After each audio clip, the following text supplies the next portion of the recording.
Choose or Die. The haunted game movie where you already know exactly what you're getting because again we are seeing the new entry of the teen horror that doesn't really care about quality. It only cares about putting young people in the movie and getting probably the youngest possible preteens to watch it and say they were really scared because they were quite confused of what was going on for most of the time. Choose or Die, or as I like to call it, Cursor. What's this? Cursor. Was a movie that I was kinda looking forward to watching it because, well, I enjoy the type of movie that I wanted to be, which was something silly that gets creative with its skills, a final destination if you will. Something just more enjoying a lighter tone and not really caring about, hey, this is unrealistic, this is just kinda out there, this is too cheesy. I wanted a tone that understood the type of movie that it was instead of trying to be something that it was not. Some weird movie with a message that doesn't fit and a concept that gets overly complicated. Because just like a lot of these teen movies like Fantasy Island, Truth or Dare, Rings, Polaroid Countdown, and many countless other movies just like this, the concept in idea is fun. The concept could lend itself to a very cheesy romp where you just get to see creative kills and characters being over the top all over the place and you get to enjoy it. But no, like all of those other movies I just mentioned, they keep just not understanding that they should just stick to the cheesy fun and forget about overcomplicating a concept that all you really need to see it and to understand what is happening is to hear it's a cursed RPG text-based game that when you make a choice in the game, that choice affects your real life. That's all this movie needed to do. And once the choices start getting incrementally more dangerous, our characters have to get more creative about the choices that they've made. Instead, what we see is that concept being implemented pretty well in the opening of a movie where I thought they told me, they sold me, and they fooled me into thinking that they knew the tone of a movie that they wanted to make. The opening of this movie is great. I love it. I thought it was enjoyable. It promised me all the things I just told you of what I wanted this movie to be, and the fact that I got to see a glimpse of the potential there made me just more upset because it could have been a great idea. You get a text-based RPG which essentially has a lot of potentials in which ways you can path and how you can't make a choice after you've made one prior because, well, you perhaps didn't grab something in the ground. But no, after the opening, which I'm gonna talk about right now, it got worse. So let's give some compliments where I can find them because there's not gonna be many. The opening of this movie starts being cheesy right out of the gate. We have over-the-top characters screaming at each other. You screaming at me? All my fucking friends are watching me. Did you see her face? And just overall being a B-type horror movie that everybody likes to watch. We get our main character, so to say, being the nerdy dad that is obsessed with the 80s, finding a cursed RPG game and deciding, wow, what better way to kill time than playing a game that is clearly, obviously haunted. I know that these people don't get to watch these movies and they're just fictional, but come on, man. The game is called Cursor, it's talking to you, it's making shit show up out of nowhere, it's literally altering your perspective of reality.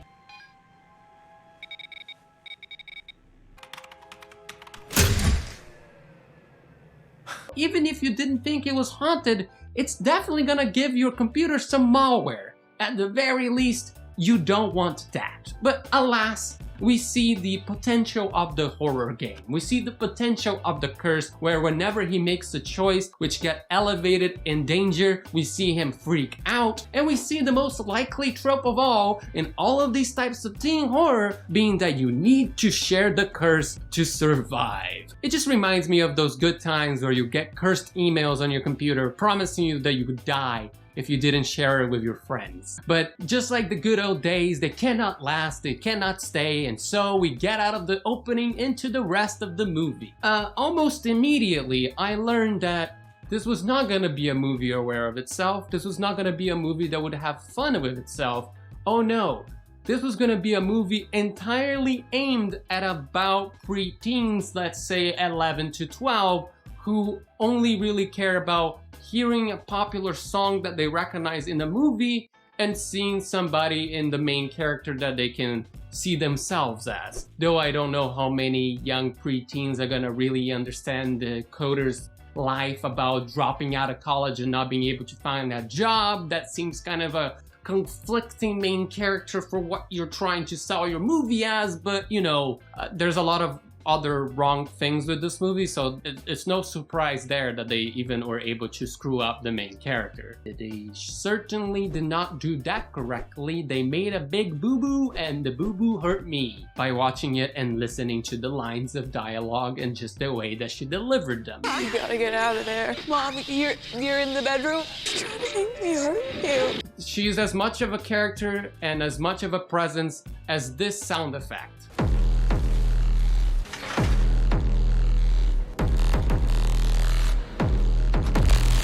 If you couldn't tell already, this movie drops the tone of fun, cheesy B-horror almost immediately and introduces you to a world of drama, of taking itself way too seriously about things you simply will not care about, because it introduces you about all the plights of this lady's life, because the movie couldn't decide what the conflict was going to be. There's a cursed game that kills you. You can introduce those little types of side conflicts, just don't focus on it for almost 25 minutes and don't have any sort of cursed game shenanigans happening for all that time, because you know that everybody here came to watch those cursed shenanigans. Give me cursed shenanigans. I just want the game to provide an option, and when the character chooses an option in which it comes out in a way they weren't expecting, they go, oh no, I have to be cleverer about doing things. That's all you needed to do. And also, by the way, if you're gonna start doing the choose your own adventure, your choices get more dangerous as you go along type of thing, start small. Don't start crazy right away, because that way it doesn't really build tension. It just makes me think that the game have no rules and they can just do whatever, which it can. It can literally alter reality as we know it. If it was just a game that made you either hallucinate and so you put yourself at risk, that's fine. If it was a game that was cursed and made people behave in different ways when you made a choice, that's also fine. What you don't do with these pretty straightforward concepts is overcomplicated them to the point where you just explain a bunch of nonsense to explain why your concept has to exist, but you having the difficulty of selling me on the concept came by you creating that. If you hadn't said anything, I would have been fine. If you had chosen one thing that your game could do, like making people see things, making people behave a certain way, would be fine. I would be fine with a game that altered reality if your tone would match that idea. Okay?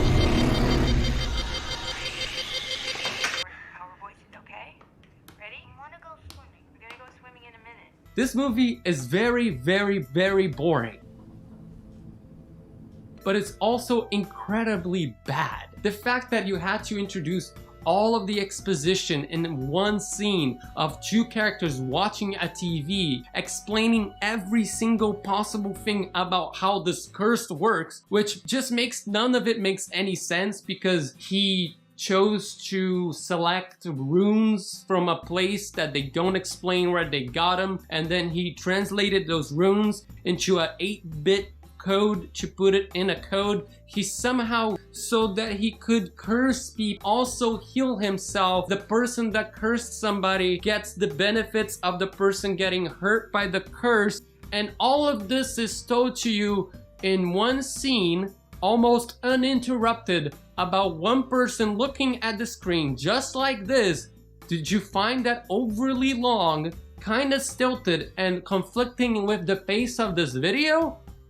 We've converted the original symbols into 8-bit equivalents. A simple, straightforward, clear horror movie will always be better than some convoluted mess of too many rules and yet at the same time no rules whatsoever. 8-bit equivalents. And also we get to look at Cringe Boy. I just don't understand what you're trying to do. You're just shoving so many things so unnecessarily into a movie. It thinks I'm the final level boss, and you're the hero? Aren't guys like me allowed to be the fucking hero anymore? Don't get me wrong. Even the moments where they try to use the horror game for effect, most of the time we either don't get to see what's happening, which could be used smartly, but the way that they use it is just comical in a way that is A, not funny, and B, not scary, so you just stay there laughing at the fact that they thought it was a good idea. Or the moments where they try to do proper horror, being scary about, oh my god, I made a choice and it's ending up much more worse than I expected. You usually don't get to see the repercussions, just the start of the problem and not the solution. So you don't get much of a payoff for even when they start doing the scary thing. And since this is not a horror movie about the creative deaths, you don't get that either. You just get Cringe Boy. Cringe Boy comes back. I'm so happy that Cringe Boy came back. I'm just shocked that somebody was able to manage to screw up a concept more than the movie Truth or Dare. Truth or Dare. That is amazing. That is shocking and incredible. Now, if you were still confused of what to understand of my experience of Choose or Die, it wasn't very good. It did one thing correct, and that was an opening, and that it only disappoints you from then on. Very much like me to my parents. Goodbye.